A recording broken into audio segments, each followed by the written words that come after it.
In less than 5 minutes, I'm going to explain exactly how you can save yourself $15,000 by buying a car the right way in 2026. Now, the idea and reason behind this video is because somebody reached out to me because they've been watching my videos and wanted to know if she was getting a good deal, and come to find out she was about to pay over $15,000 more for a vehicle than she should have. I was able to point out all the flaws in the deal structure, and she was so stunned, and I was able to find her this same exact vehicle, and she paid about $15,300 less than what she was going to pay, all because she was at a dealership that wanted to make a lot of money on her, and she didn't know how to read a deal. Here's a full breakdown of how to read a deal structure from top to bottom, starting out with your price. What you're gonna do is the vehicle you're looking for, miles, year, make, model, and the history you're willing to be okay with. If you're okay with a minor accident and 3 owners, then that's fine. But if you're not okay with that, you want 1 owner or 2 owners and no accidents, that's fine as well. You need to see what dealerships within 1,000 miles are selling this type of vehicle for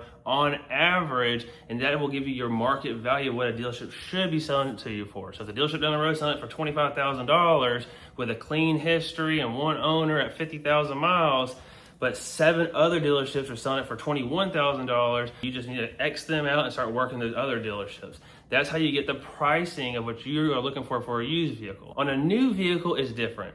There's a price called MSRP. This is the manufacturing suggested retail price, and it's up to the dealership if they want to sell it for that price, a little bit more, or a little bit less. You're gonna research that vehicle and see what dealerships in your area within 1,000 miles are usually discounting this vehicle for. Once you get that average discount, then you wanna look up rebates. If you're buying a new Ford or a new Toyota or whatever it is, go to the manufacturer's website, so toyota.com or ford.com, and see what rebates they're running. Say you're buying a truck on a brand new truck. And those rebates could be anything from customer cash, $3,000, $4,000, $5,000, $6,000 off, or it could be things like if you're trading in a Jeep, there's an extra incentive this month to trade in a Jeep for a brand new F-150. You'll get an extra $2,000 in rebates. Or if you're military or you're first responder, so many rebates out there, and see which ones are combinable through the manufacturer's website. Because now the MSRP price, you're gonna subtract the discounts from the MSRP price, and then you're gonna subtract all the rebates from that price,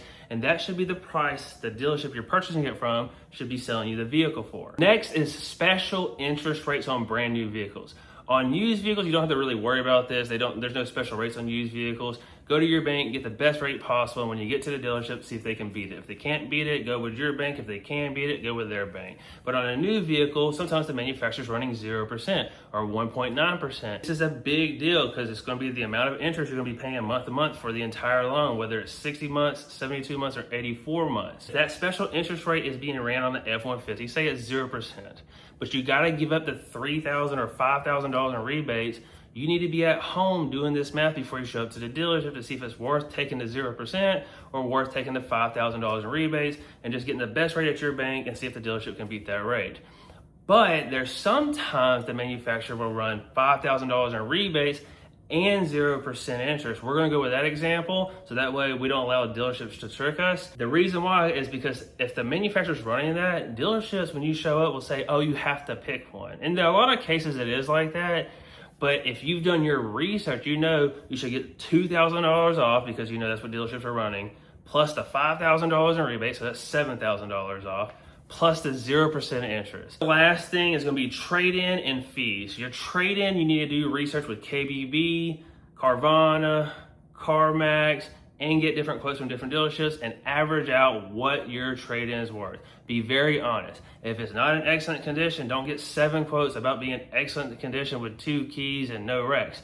Be very, very honest, because these numbers will fluctuate because of damages, accidents on your Carfax report, anything that you've done to your vehicle. So be very honest. Once you have that solid number, you request a dealership with all the proof that you've been getting these quotes to pay that or $500 more or $1,000 more. And then if they agree to that, we move on to the fees. Most dealerships, there's gonna be fees, but there are dealerships with no fees, and in this digital age, you can find them because they're out there. If you're looking at the deal structure, it's price, discounts and rebates, so then your new sales price.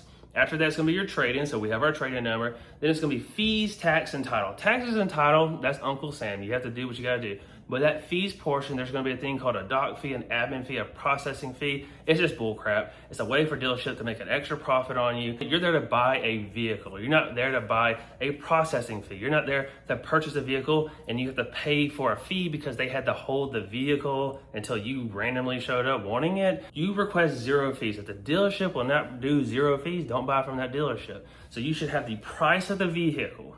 You should have the discounts. You should have the rebates off. You should have your new sales price. You should have your top dollar trade-in value. You should have no fees, your tax and your title, and you're out the door. And the decision, if you're going special financing, in this case, we're gonna say they're running 0%, and then you would finance it at 0% at 60 months. And then anything else added to the deal would be extended warranty or gap insurance, which is your choice on your educated information from all your research, if you want to take that or not. As far as just purchasing the vehicle, that's what you should see. This is the correct way to purchase a vehicle in 2026. And for more content like this, be sure to be subscribed to Corey Creates Deals.